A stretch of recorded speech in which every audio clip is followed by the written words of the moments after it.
Yeah, very definitely. And Bill Gates had the same thing. Our upbringings were very similar. And then Oh, where we parted ways was he and I were both introduced to the exact same computer. He's a bit younger than I am. He was sneaking into the graduate school computer lab and taking off on the computer, and I was dropping the class. welcome back to the Empowered Parent Podcast, the place where we challenge outdated thinking, support neurodivergent children, and give you the tools to become the advocate your children need. One, two, three, four.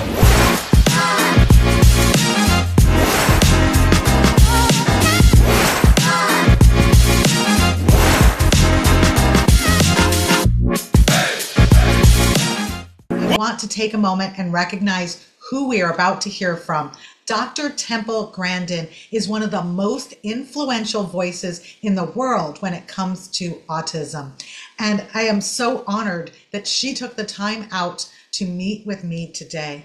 She is an autistic adult, a professor of animal science, a best-selling author, and a global advocate who has spent decades changing how people see and understand autism. A time when autism was widely misunderstood, she helped people see things differently. Not a deficit, strength. No limitations, potential. Her work has shaped conversations in education, parenting, and beyond. And for many families, she has been one of the first voices they have heard say, "Your child is capable." And you are about to hear reflections, not just her expertise. All right. Well, I'm so excited that you made time to meet with me. You have such a busy schedule. This is awesome. So my podcast is for parents of neurodivergent students. And Okay. so I would love to, get an understanding from you. I myself am the mom of two autistic kids. I'm on the spectrum myself. But we had no clue we were. And And, so and how old are your kids right now? my oldest son is 32, and at Oh, 24, his therapist said, "I think you have Asperger's. You should go get tested." Well, Kaiser doesn't test adults, so he never got an official test. But that took us down a road of understanding, and seeing the basic, some of the characteristics that he had that were definitely, that of autism. And then my and so youngest, what are the two sons doing right now? well, so my youngest son is 24, and the two of them are roommates. They live together.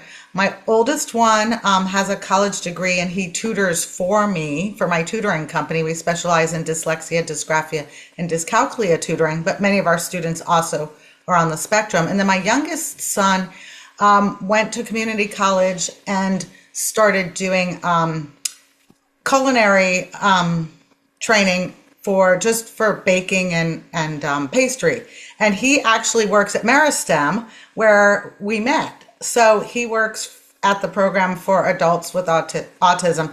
But he wasn't severe enough for us to qualify for any assistance, and the program is very expensive if you don't have any assistance. So so they're roommates, and it's working out well, I think. But it makes me nervous as they get older, how they're going to continue to have successful lives. I guess successful as we as Americans see, right? I try to remind myself that there's not one box that fits all. So Well, a lot of autistics that I worked with people that owned big metalworking shops that were autistic. They were really, very autistic, and they were very good at inventing equipment and building custom equipment for the meat industry. Like a person would come and say, "I want a machine that can do this." And this guy would go out in the shop and whip it up and invent it. And these are very successful businesses. So you've got the autistics like me, the visual thinkers. We need to be going the skilled trades route. Boy, when everybody else gets laid off with AI, they'll be laughing all the way to the bank. And then you have the autistic that's the mathematician. And then another kind of autistic, I call them a word fact mind. These guys usually love history. They love facts about sports teams. And they can often be very good with specialized retail. There's been some very big successes where a bank hired them to sell specialized financial products. And they were very good because they knew all the details of all the products. And they would help someone get the right retirement account. Not the most expensive thing, the right one. Get the right phone, the right car. New car sales, another one that's been very successful because they know everything about every car in the yard.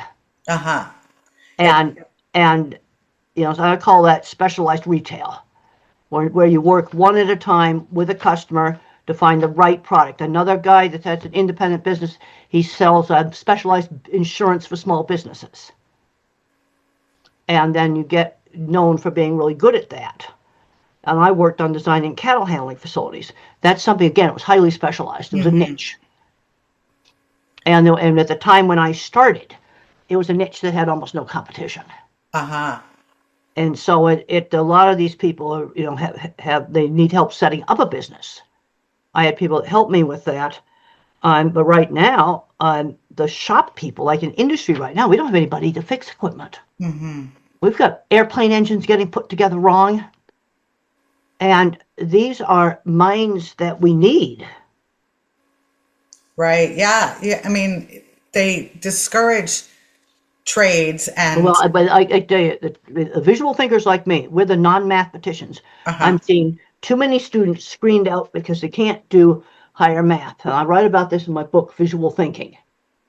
And a lot of the people I worked with, they couldn't do algebra, abstract math, they can't do it. But they can build anything. And we shouldn't be requiring algebra and calculus. Now we need to be doing a lot of specialized arithmetic type of math. That they do have to know. But we're screening out people we need. Yeah, my youngest it was just put together wrong. And plane went up to the Denver airport and it caught on fire at the gate. Oh my gosh. Yes. I'll tell you who I want working on that. I want that old autistic guy. He may be socially just really terrible, but he'll put the engine together correctly. You see, I've worked in heavy industry for 25 years, supervising equipment being put in. So your visual thinkers, these are your art and your mechanical minds. The kid that loves to build Legos, but they're not graduating to tools. I think that's a really big problem, that they're not graduating to tools. And for the visual thinkers like me, the ones that flunk algebra, they need to be in trades. And they're going to be laughing all the way to the bank when other people get laid off with AI. I'm not saying every autistic kid should go in trades because the history major, the word fact mind, they're not going to do trades. Right. You see, that's the person that ought to be working at the car dealership, helping people not to buy the most expensive car. Right. To buy the right car. And you definitely know those autistic young men, usually young men, because they're the ones who can tell you everything about one thing, right? Well, yeah, but if you're working for a car dealership, if you know everything about every car that's in the lot, right, you can help people buy the right thing, not the most expensive thing, the right thing. So how did you find out you were autistic? Well, I had very severe speech delay. It was obvious with me that something was drastically wrong with me as a child. I had temper tantrums all the time and severe autistic symptoms. It was obvious. Now, before autism started, they used to just call us brain damaged and mentally retarded. And I was one of the ones with good early intervention to kind of pull me out of it. And then you have the Asperger type, and I know they don't use that term anymore. Right. These are the ones where there is no speech delay. But then they're socially awkward. That's the Asperger type. And a lot of the people that have worked with an industry are probably the Asperger type.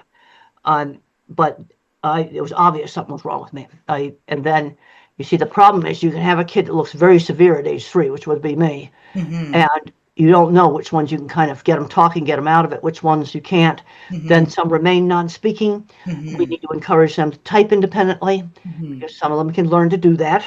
And they need to graduate to total independence in the typing. Then you know that they're writing it. But this is the problem you get with autism, is all these different amounts of it. See, the thing that's a problem in autism is, when does geeks and nerds get labeled autistic? That's a very, very, very fuzzy line. Very, very fuzzy line. Then you have people like Bill Gates, who's on the spectrum. Steve Jobs. It's these people have been very successful. Absolutely, right. Before we dive into today's episode, we'd like to take a moment to thank our amazing sponsors who make this podcast possible.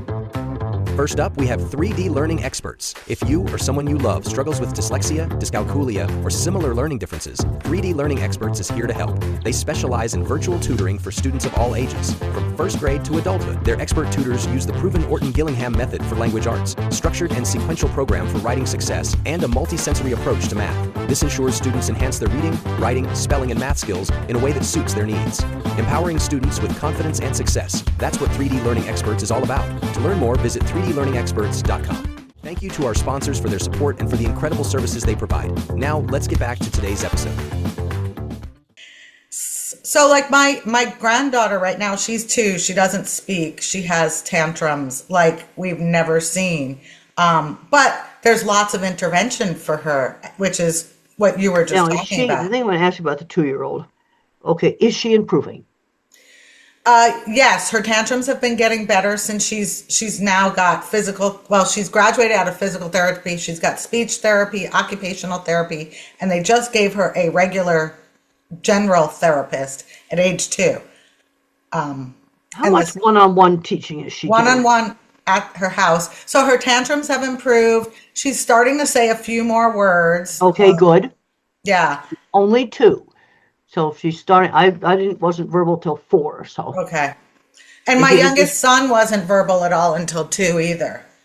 Yeah, but if she's improving, that's the important thing. Mm-hmm. She probably says about 10 words now. Okay, but she's only 2. I would have been. That's right. About all I would have. When I wasn't even doing that at 2. Mm-hmm. But she's in therapy, and that's important. Yeah, it's interesting how many resources they have available today.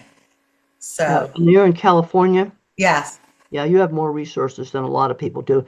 Because I go to other parts of the country, I'm not going to say where 2-year-olds with no speech are on 3-year wait lists. And wow. That's absolutely terrible. Totally terrible.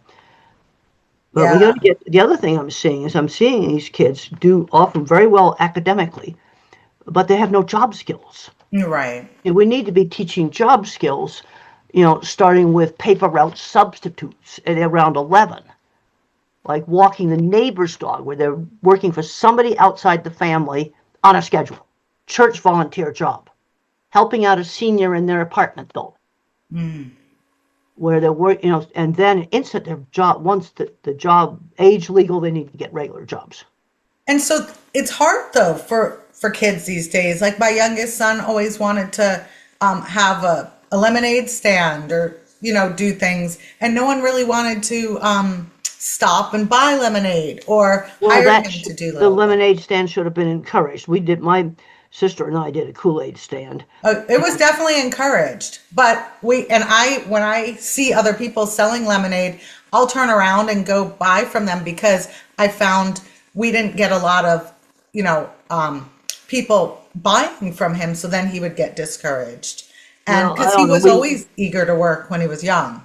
Well, we did a Kool-Aid stand, and we learned about supply chain management. We ran out of sugar. It had a horrible amount of sugar in it. Oh wow! Oh, the amount of sugar that's in Kool-Aid, it was just terrible.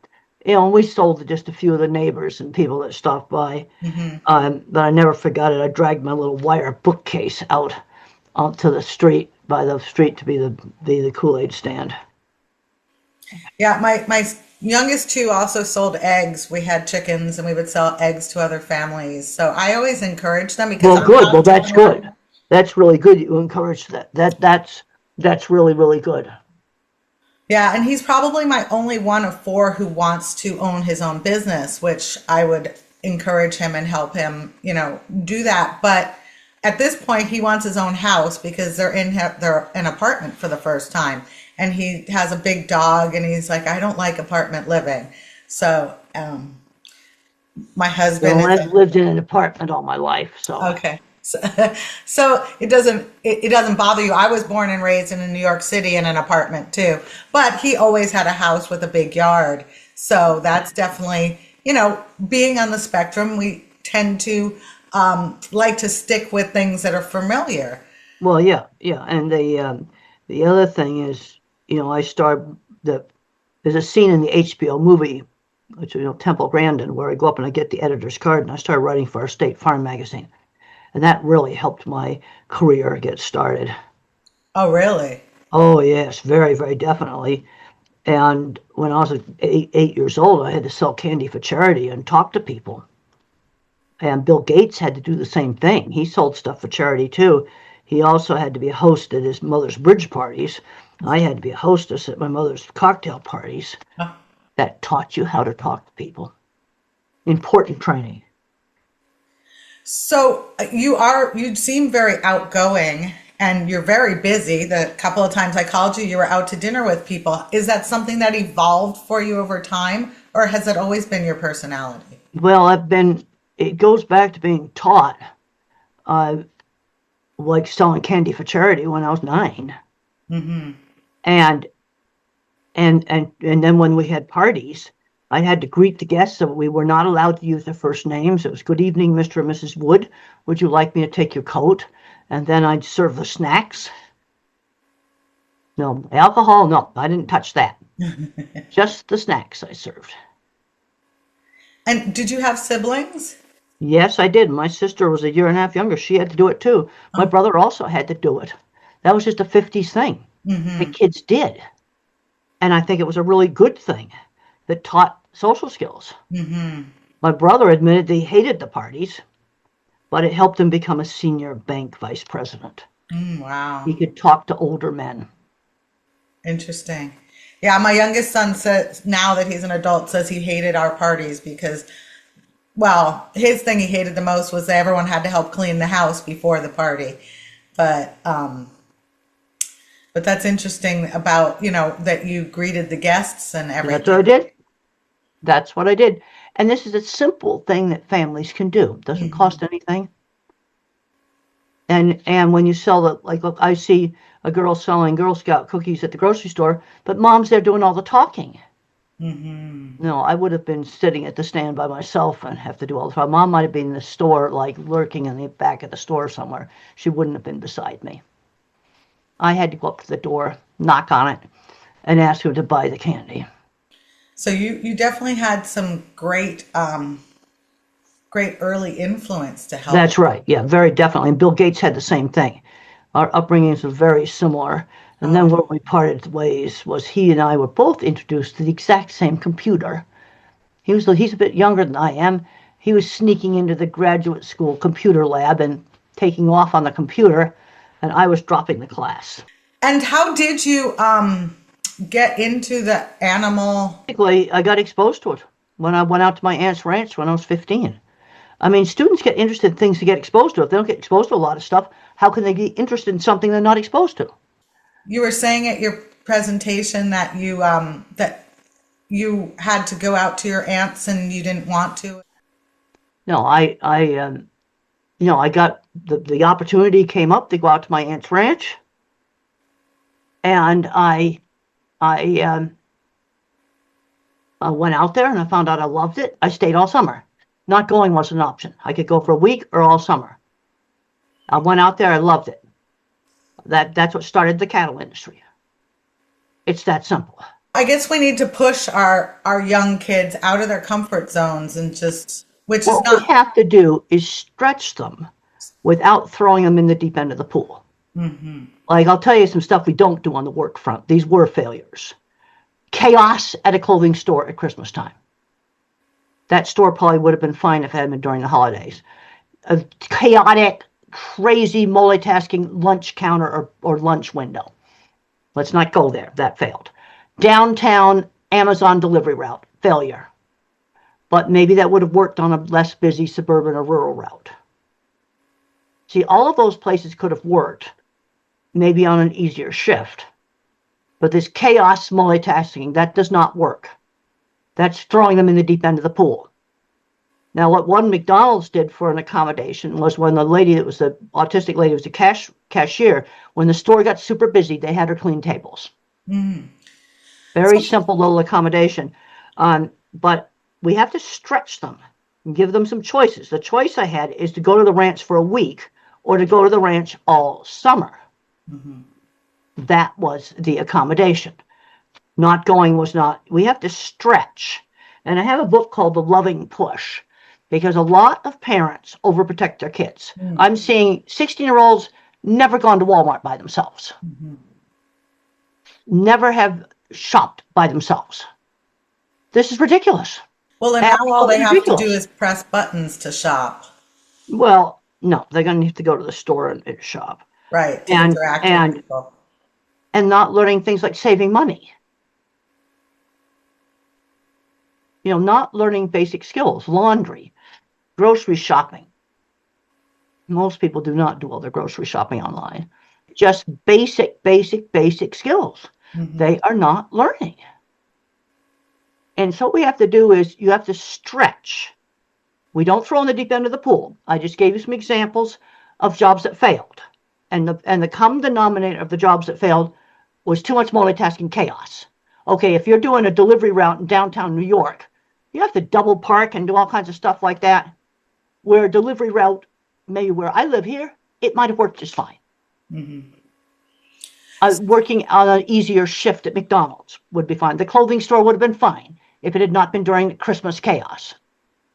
So do you recommend when a young person gets a job that they explain that they're on the spectrum and they may need some accommodation? Well, sometimes you just better say, I'm terrible at multitasking, or the other thing that would help a lot of jobs is a pilot's checklist. What really annoys employees, so I already showed you how to clean the coffee machine twice now. Are you stupid? So what you need to do is say, pilots need a checklist. I need one too. Let me write down the steps to clean the coffee machine. That would save a ton of jobs. That one thing, pilot's checklist for task cleaning an ice cream machine, starting up the cash register in the morning when you log in. Just logging out of the register at night, counting the money, the steps that you do. Write them down in a checklist format. That'll save a ton of jobs. And if you don't want to disclose, you just say, pilots need a checklist, I need one too. And pilots are required to use the checklists. It's not optional for pilots. That's great. Yeah, because my youngest son got a job. It was a great job at a very busy bakery in downtown Sacramento. And he got let go because he wasn't fast enough.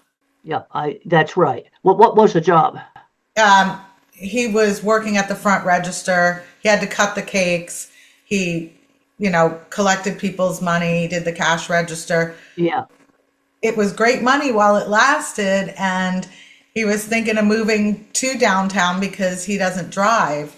But then the job ended. And now he's at Meristem, where they're very flexible with him. Like, he wasn't feeling well on Thursday and didn't go into work, and then he couldn't sleep on Friday, and he went to sleep at 7 a.m. when he was supposed to be getting ready for work. So my concern is they're so accommodating for him that when he gets his next job, you just got to get up. See, it was drilled into me being on time. That was one issue I did not have. It was drilled into me so much when I was a kid. And the other thing I think will help with some of the time issues is going back to clocks with hands. Because what helped me to understand time movement, and we had this big school clock, and I'd watch the second hand go round, and then I could see the minute hand click and move a little bit. That really helped me. You can still get clocks that do that. I was just watching a movie where they said, we used to have clocks with hands, and the grandchild was like, what? Well, I think that I think they teach the passage of time, because this business about time blindness, I never had that problem. And getting a clock where you can actually see the minute hand move a bit, gives a better idea of the passage of time than the digital clock. That's an easy accommodation to do. Before we dive into today's episode, we'd like to take a moment to thank our amazing sponsors who make this podcast possible. First up, we have 3D learning experts. If you or someone you love struggles with dyslexia, dyscalculia, or similar learning differences, 3D learning experts is here to help. They specialize in virtual tutoring for students of all ages. From first grade to adulthood, their expert tutors use the proven Orton-Gillingham method for language arts, structured and sequential program for writing success, and a multi-sensory approach to math. This ensures students enhance their reading, writing, spelling, and math skills in a way that suits their needs. Empowering students with confidence and success. That's what 3D Learning Experts is all about. To learn more, visit 3dlearningexperts.com. Thank you to our sponsors for their support and for the incredible services they provide. Now, let's get back to today's episode. What advice would you give parents of autistic children to navigate through school? And I've heard so many times about teachers not understanding and locking kids in closets because they don't want to deal with them. Terrible. The other thing I find is that so much of it depends upon the particular people. I talked to one mom, elementary school kid, doing great at this school. Then they changed principals. And that was a disaster. The school went from wonderful to horrible because the previous principal was more flexible on giving the kid some time to exercise in the hall and do some of his need for movement. And then when they changed principals, the school was terrible.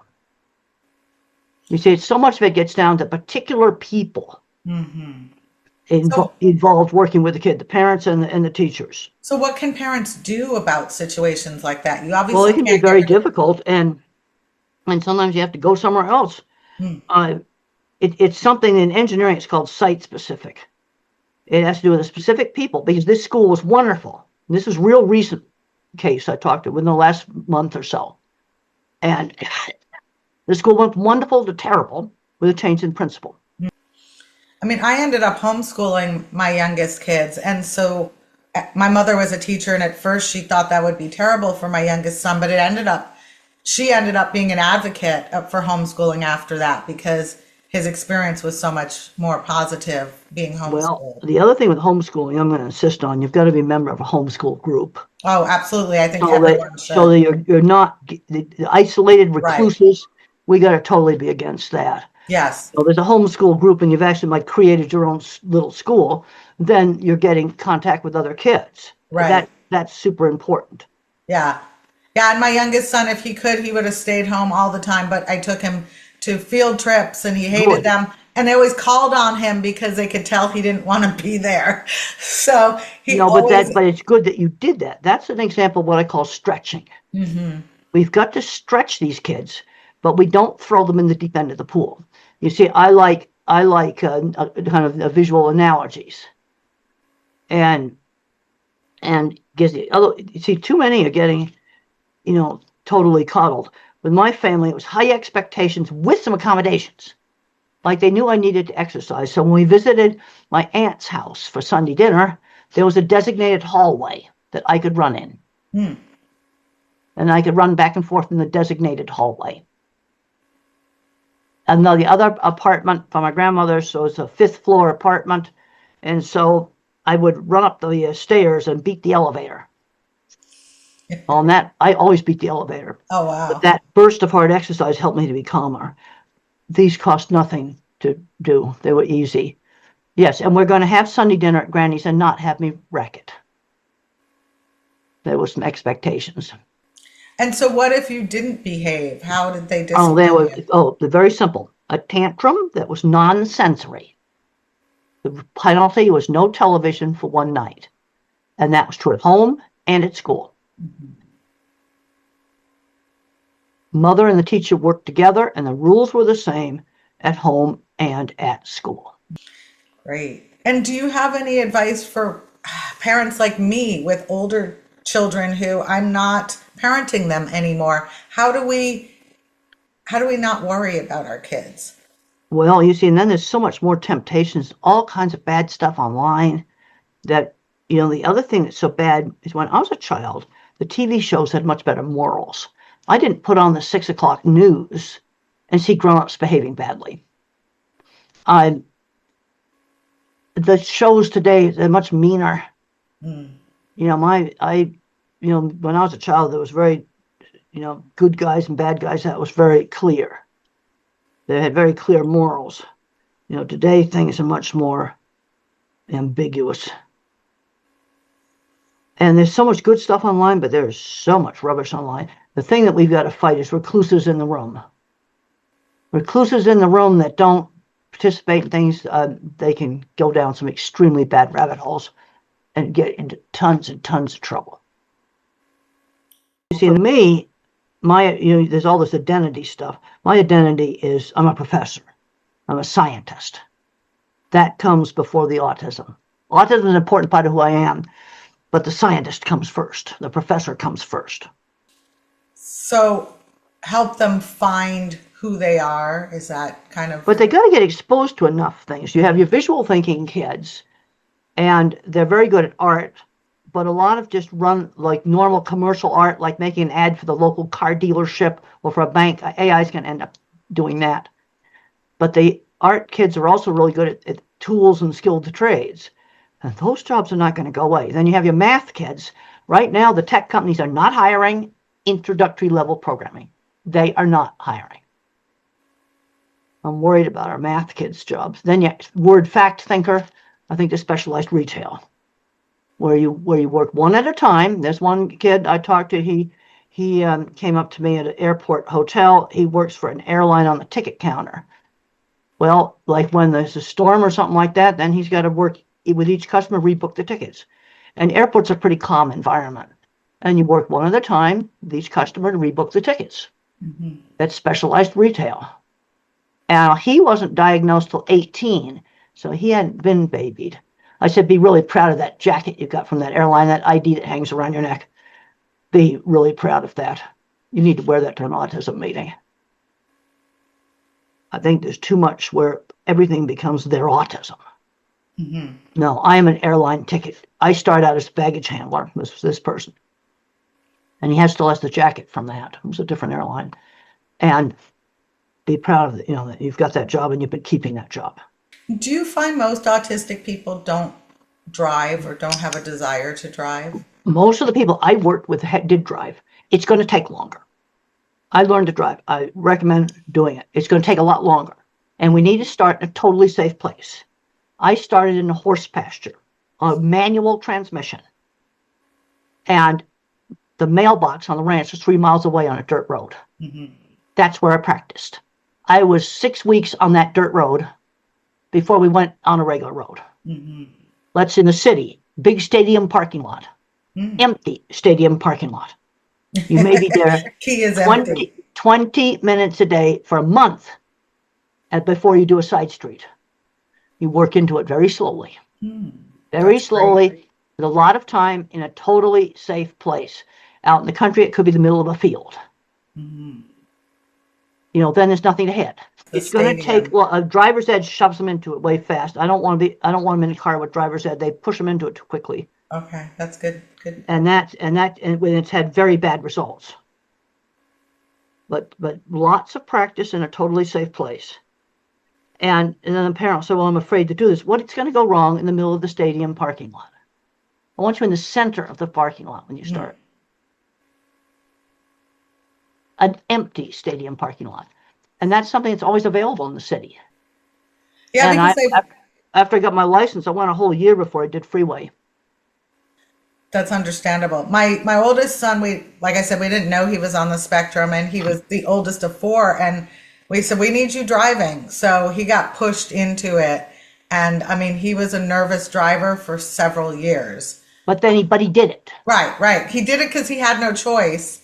Well, I think we have now, if you have epilepsy, then of course there's no driving, or something terribly wrong with your vision. But I think we have to kind of push them into it. But we do it very slowly. Mm-hmm. And we start out. I started in the middle of the horse pasture to learn the clutch. And it lurched all around, and there was plenty of room for it to lurch all around without hitting anything. Mm-hmm. Well, I really appreciate that advice, because my youngest son is not driving yet, and we were going to put him in driver's ed. But we will, there's a few ballparks nearby, so we will. Yeah, but that's the thing. I want to start. I don't trust driver's ed. He can take the written part, but there's been some big disasters where they've been shoved into it way too quickly. No, I want to start in the middle of that ballpark. And you might be at that ballpark 15 or 20 minutes a day for a month. Mm-hmm. I'm talking about taking it very slowly. And then you would do some very quiet side streets at 6 o'clock in the morning when nobody's out. By the ballpark, because there's no cars near the ballpark. That's where then your next step is you venture outside the ballpark where there's no cars there. Right. And then you start learning stop signs. And one family found a deserted military base. That was perfect Oh. because it had stop signs and things still on it. Oh, okay. I remember going to a horse sale, and I go, "Oh, this place would be perfect when they're not having a sale with no cars there." But you had stop signs that said, "Well, go over there." I mean, you just got to find these places where you can practice. Yeah. And in the city, there's always deserted ballparks. That's where you're going to do it in the city when you start out. And how about dating? Do you have any advice on? Autistics get friends through shared interests. Mm-hmm. And that's going to be the best place to start, doing a dating and maybe finding a partner. Friends who shared interests. For me, it was horses. It was, there's so much bad stuff going on online. Mm-hmm. I'd rather do it in the real activities. I was hoping my youngest son would meet his girlfriend while at the culinary college, but unfortunately he didn't talk to anyone while he was there, or not enough anyway. And, I would sometimes go on and on and on talking about my favorite stuff until it bored people. Going on and on, talking about a carnival ride until everybody was totally bored with it. One of the worst things we ever did was take out shop classes because the visual thinkers like me that are terrible at higher math, one of the best places they could be is skilled trades. So how'd you get your doctorate without the higher math? I majored in psychology. I barely got through statistics. Tutor. Mm-hmm. I majored in psychology, and I only had one math class I had to master, and that was statistics. I got a C in it. Hmm. But that I got through it with a ton of tutoring. Well, thank you so much for taking the time to do this interview with me. You don't know how grateful I am. I know you're a busy woman with lots going on. Okay, well, that's it's really good to talk to you, and thank you for having me. And I'm going to sign off now. Okay, bye-bye. Okay, bye. Goodbye.